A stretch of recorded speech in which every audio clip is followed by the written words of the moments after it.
一不小心爱上了狱警怎么办？看看这个男人的神级操作，他虽然顶着一头呆毛，但智商这块是相当的高，带着枪去抢劫却不装子弹，这样即使被抓也判不了多长时间。更何况他是真的想进监狱，因为他相中了这个漂亮的女警，女警给他拍照，他就对人家抛媚眼儿，让他按手印，他可倒好，按着按着就给人手抓住了。不得不说，这绝对是高手。就这样，在他的流氓攻势下，两人坠入爱河，修成正果。凯奇也改过自新，找了份工作，小日子过得十分甜蜜。但很快问题就来了，这天媳妇儿回家说自己生不了小孩，凯奇虽然有些无奈，但为了安慰媳妇儿，他们打算领养一个孩子。工作人员看了凯奇的个人档案，说进过监狱的人没资格领养孩子，这对他们俩简直就是晴天霹雳，原本幸福的小生活瞬间没了希望。这天他们正在看电视，弹出一则新闻，当地首富的媳妇儿生了5个，首富十分的高兴，把这个消息拍成了广告。这还真是旱的旱死，涝的涝死。他们俩默契的碰了下拳头，决定帮首富领养一个。他俩带上梯子，收拾好装备就出发了。凯奇到了2楼，被眼前的场景整蒙圈了，为选哪个小孩犯了愁。这5个小孩都不是省油的灯，凯奇一个人根本招架不过来。此时他也体会到了带娃的心酸。楼下孩子爸妈听到声音上来检查，好在最后1秒，凯奇把所有小孩都放了回去。他空手而归，跟媳妇儿说，实在是搞不定，要不然咱们撤吧。但是媳妇儿表示， You go right back up there and get me a toddler. I need a baby hide. I got more than I can handle. Oh, honey, Don't you come back here without a baby. 于是凯奇又爬了回去，随便抱走了一个。他们把孩子带回家，跟他拍了一张全家福，两个人憧憬着美好的未来。谁知当晚他们睡得正香时，传来了急促的敲门声。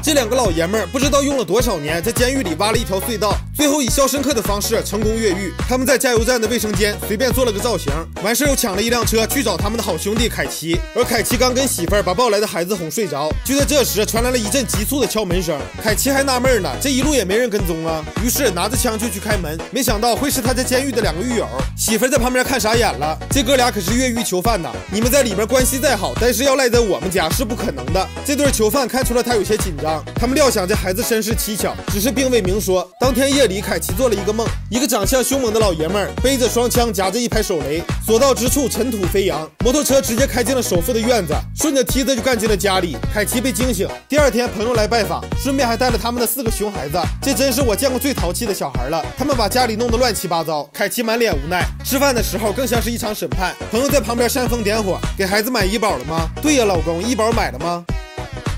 那你家孩子户口上了吗？是不是城镇户口？对呀，老公，咱家孩子是城镇户口吗？还有就是学区房买了吗？几个问题下来，凯奇自闭了。他跟朋友诉苦，没想到朋友3句不离自己的媳妇儿：你媳妇儿真美，你媳妇儿真棒，要不然咱们……我操！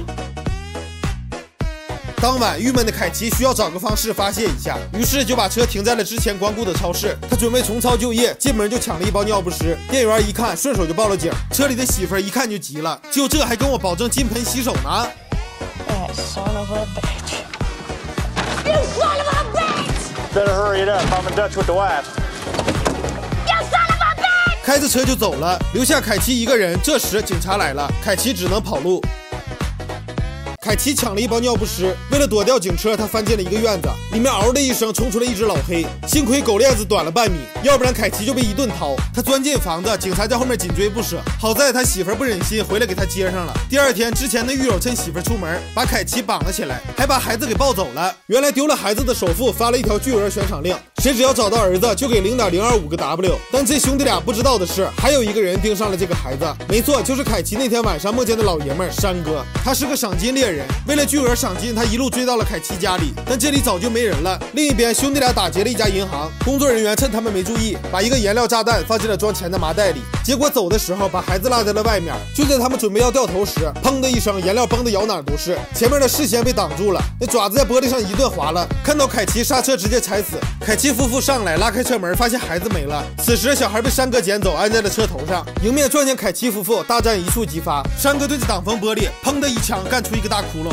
这哪是枪啊，是炮吧？山哥一个漂亮的甩尾，对着后玻璃又是一炮，随后扯下一个手雷扔进了车里。凯奇夫妇弃车而逃，小汽车咣的一声炸了。山哥仰天长啸，掉头停了下来。这时媳妇冲出来，嘴里喊着要回孩子。山哥掏出小刀，凯奇拿出手枪，砰的一枪没打着。媳妇趁山哥走神，抱走了孩子。等山哥反应过来，骑车就追了上去。媳妇在前面跑，山哥在后面追。就在危机时刻，凯奇用木板咣当一下给山哥打飞了。就在最后决斗的时候，凯奇看到了山哥身上的纹身，竟然跟自己的一样。大哥，咱俩是一伙的呀！可山哥不管那么多，给凯奇打飞了。但他没想到的是，凯奇扯掉了手里的拉环，砰的一声，山哥直接驾鹤西游。完事，凯奇跟媳妇把孩子送了回去。首富简直不敢相信自己的眼睛，得到首富的原谅，一切都回归了平静。那2个越狱囚犯也十分自觉地从下水道又钻回了监狱。这天晚上，凯奇又做了一个梦，那个孩子长大成了橄榄球运动员，他们也会经常聚在一起，享受着晚年的快乐。其实有个爱你的人在身边陪着，就是最快乐的事情。